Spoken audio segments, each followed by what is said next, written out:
everybody, thanks for taking a minute to grow. My name is Dustin Cohn. I'm this year's horticulture intern for the SoCal counties, and today we're going to be talking about earwigs. So what are earwigs?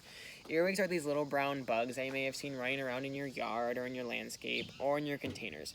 So earwigs they like cool, damp places during the day and are active at night. So you usually see their damage the next day.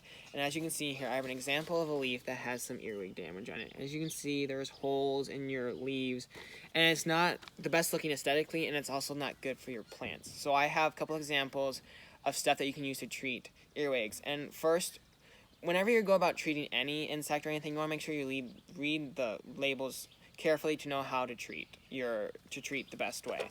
So this first example I have right here is one called Sluggo Plus.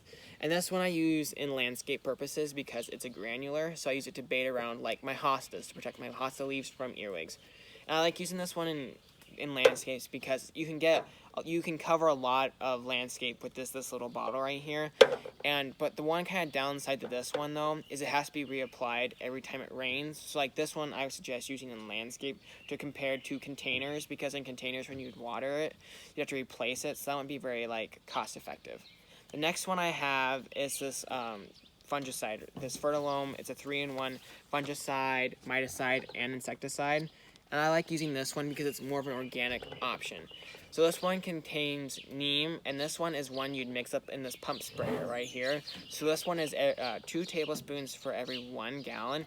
So like you would spray the infected plants before you saw damage or even when you see damage. And you spray it every 7 to 14 days. And you spray it every 7 days if it's more of an advanced situation.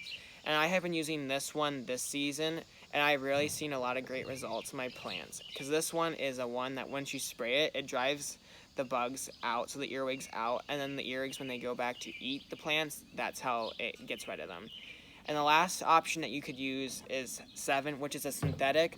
So there's pros and cons between organic and synthetics. And this one is just whenever you're using a synthetic, you want to make sure that you read the labels and know what and how to apply it. So like I lean more towards organics because to protect the pollinators like honeybees and stuff. But in synthetics, they're also very good at getting rid of problems.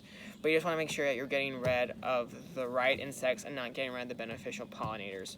So this one I haven't used in a very long time, but it's also a very tried and true method that a lot of people use. But I just reiterate again that you make sure to read the labels and know when to apply. So like if you're wanting to use a synthetic, you want to apply early in the morning before the pollinators are out, or in the evening when the pollinators go to bed, just to make sure that you are protecting them, but also getting rid of the bad insects. Like earwigs, they're out at night, so you want to apply probably more in the evening time to have a better impact than, say, applying in the middle of the day when they're all cooped up in a cool, damp place, but while the pollinators are out.